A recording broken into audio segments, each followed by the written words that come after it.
জামাত ও VP নূরের দল সঠিকভাবে সঠিক কাজ করতে পেরেছে, কিন্তু চরমোনাই ও অন্যান্য ইসলামিক দল বা ধর্মভিত্তিক দল, এমনকি হেফাজত ইসলাম, তাদের দায়িত্ব সঠিকভাবে পালন করতে পারেনি, বরং ব্যর্থ হয়েছে। দর্শক, কথা বলছি বাংলাদেশের ফরিদপুরে যে অনাকাঙ্ক্ষিত একটা ন্যাক্কারজনক ঘটনা ঘটেছিল, যে দুই সহোদরকে পিটিয়ে হত্যা করা, তাও হিন্দু সম্প্রদায়ের লোকজন, যেটাকে অনেকে সাম্প্রদায়িকতা বলছে মিথ্যা অভিযোগ দিয়ে।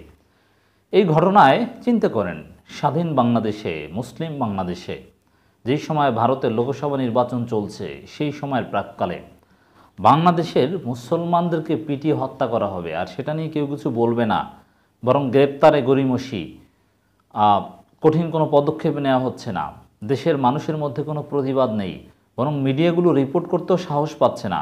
বিবিসি বাংলা রিপোর্ট করার পর অনেকে রিপোর্ট করেছে, এবং রাজনৈতিক দলগুলো তেমন কিছু বলছে না, বললেও যথেষ্ট লেটে বলেছে, অনেক হিসাব নিকাশ করে কথা বলতে হচ্ছে। মানে পিটিয়ে হত্যা করা হবে, তাতে কিছু আসে যায় না, মানে এই বিষয়টা অনেকটা স্পর্শকতা নয়, এরকম তো বিষয়। অথচ সবার আগে সমস্ত রাজনৈতিক দলেরই এ বিষয়ে সোচ্চার হওয়ার কথা ছিল, কিন্তু আমরা দেখতে পাচ্ছি যে ফরিদপুরের সেই ঘটনায় জামাত ইসলামী তাদের বাস্তবতার আলোকে সবচাইতে সোচ্চার ছিল। ভিপি নূরের দল গণ অধিকার পরিষদ, তাদেরকে স্পেশালি ধন্যবাদ জানাই, কারণ তারা এই বিষয়ে মাঠে নেমে রাজপথে প্রতিবাদ করেছে। চরমোনাই যারা এই সরকার আমলের সবচেয়ে বেশি সুবিধাভোগী, যারা চাইলেই মাঠে নামতে পারে, যাদেরকে কোনো বাধা দেওয়া হবে না, অনুমতি নিয়ে কোনো জটিলতা নেই, অথচ তারা মাঠে নামেনি। এর মানে চরমোনাই তার যথাযথ দায়িত্ব পালন করেনি। হেফাজত ধরলাম চাপের মধ্যে আছে, তো এই বিষয়টা নিয়ে একটু আলোচনা করা দরকার। দর্শক, জামাত ইসলামীর কি করেছে একটু আপনাদেরকে দেখাই। জামাত ইসলামী দুইভাবে প্রতিবাদ করেছে। আমির জামাত নিজে এ বিষয়ে উদ্বেগ প্রকাশ করেছেন, তো বাংলাদেশের রাজনৈতিক দলগুলোর মধ্যে বড় ছোট সব মিলিয়ে ডাক্তার শফিকুর রহমান এই সবার আগে এবং সবচেয়ে গুরুত্বপূর্ণ কথা বলেছেন ব্যক্তিগতভাবে। অন্য কেউ এই বিষয়ে আলাদাভাবে দলীয় অবস্থানের বাইরে ব্যক্তিগতভাবে দলের প্রধানকে সোচ্চার হতে বা ইমোশন দেখাতে আমরা দেখিনি। ফরিদপুরে দুই সহোদর মুসলিম ভাইকে পিটিয়ে হত্যা ও অনেককে আহত করা ঘটনায় তীব্র নিন্দা ও প্রতিবাদ জানিয়েছেন জামাত ইসলামের সেক্রেটারি জেনারেল অধ্যাপক মিয়া গোলাম পরোয়ার। ফরিদপুরে হিন্দু ধর্মাবলম্বীদের মন্দিরে অগ্নিকাণ্ডের ঘটনায় দুই সহোদর মুসলিম ভাইকে পিটিয়ে হত্যা ও অনেককে আহত করা ঘটনায় তীব্র নিন্দা ও প্রতিবাদ জানিয়ে বাংলাদেশ জামাত ইসলামের সেক্রেটারি জেনারেল সাবেক এমপি অধ্যাপক মিয়া গোলাম পরোয়ার এক বিবৃতি প্রদান করেছেন। বিবৃতিতে তিনি বলেন, ফরিদপুর জেলার মধুখালী উপজেলার ডুমাইন ইউনিয়নের একটি মন্দিরে গত 18 এপ্রিল সন্ধ্যায় আগুন লাগার ঘটনায় কোনো তদন্ত এবং প্রমাণ ছাড়াই দুই সহোদর মুসলিম ভাইকে পিটিয়ে হত্যা করা হয়। দেশে আইন আদালত বিদ্যমান থাকা অবস্থায় আইন হাতে তুলে নিয়ে পিটিয়ে মানুষ হত্যার এই ঘটনায় গোটা সভ্য সমাজ মর্মাহত, শঙ্কিত, উদ্বিগ্ন। এই বর্বরতম ঘটনা আইয়ামে জাহিলিয়াতকেও হার মানিয়েছে। দেখেন, জামাত ইসলামী বিবৃতি ছাড়া, এই কঠোর কথা ছাড়া আর কি করবে? জামাতের লোকজনকে আদালতে হাজিরা দিতেও যেতে দেওয়া হয় না, সেখান থেকেও গ্রেপ্তার করা হয়, আপনারা দেখেছেন। কি করণীয়? জামাতের উপর তো সরকারের দমনপীড়ন আবার নেমে এসেছে, বন্ধ নেই। এবং ওবায়দুল কাদের বলেছেন যে জামাতের যেহেতু নিবন্ধন নেই, তাদের প্রকাশ্যে আসার সুযোগ নেই। অতএব এই বিষয়ে জামাত যদি চরমোনাই বা অন্যান্য দলের মতো মিছিল মিটিং করার অধিকার রাখতো সরকারের কাছে, সরকার যদি এইভাবে বাধা না দিত, মেসাকার না করতো, তাহলে জামাত এই বিষয়ের সাথে সাথে রাজপথে নেমে তোলপাড় তৈরি করে দিত। তো জামাতের সামর্থ্যের মধ্যে সর্বোচ্চ প্রতিবাদ করা, বিবৃতি দিয়ে এটা করা সম্ভব, সেটা করেছে। কিন্তু চরমোনাই বা আরও অনেকে সাথে সাথে রাজপথে নেমে যেতে পারতো, বিক্ষোভ করতে পারতো, জনগণের দৃষ্টি আকর্ষণ করতে পারতো, দোষীদের গ্রেপ্তার বা দৃষ্টান্তমূলক শাস্তির জন্য চাপ প্রয়োগ করতে পারতো, কিন্তু তারা তেমন কিছুই করেনি।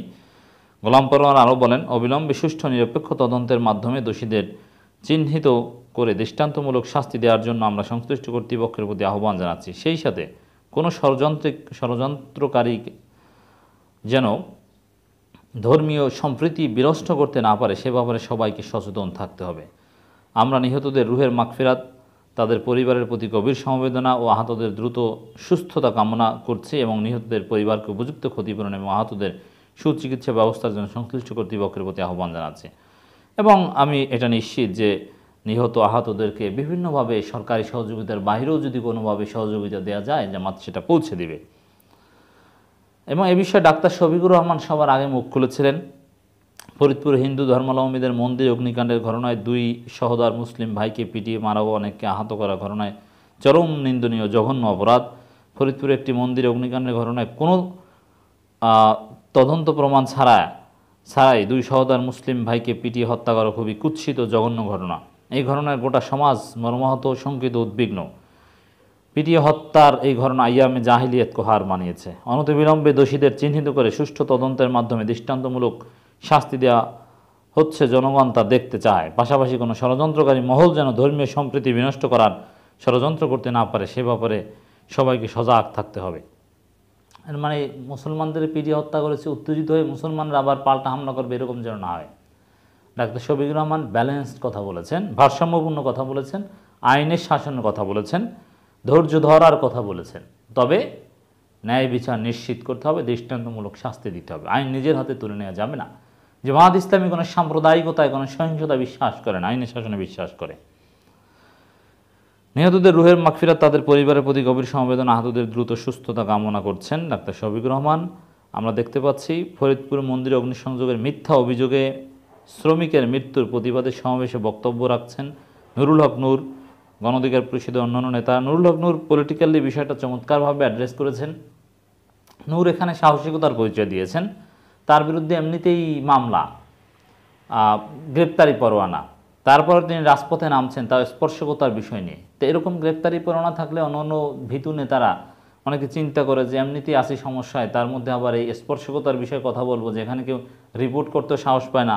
আবার রাজপথে নেমে নুরুল হক নূর একেবারে সরকারকে দায়ী করছে, ভারতকে দায়ী করছে, ভারতের লোকসভা নির্বাচনের সাথে কোনো সম্পর্ক আছে কিনা সেই সন্দেহ প্রকাশ করেছেন। মানে একেবারে পারফেক্ট রাজনীতি এখানে নুরুল হক নূর করতে পেরেছেন। তো নূরকে ধন্যবাদ, সঠিক কাজ করেছেন তিনি। একমাত্র দল আমার দৃষ্টিতে যে নুরুল হক নূররা রাজপথে নেমে বিষয়টা অ্যাড্রেস করেছেন, এই জন্য তারা সবচেয়ে বেশি ধন্যবাদযোগ্য। জামাতের হাতে সুযোগ থাকলে ডেফিনেটলি তারাও রাজপথে নামতো।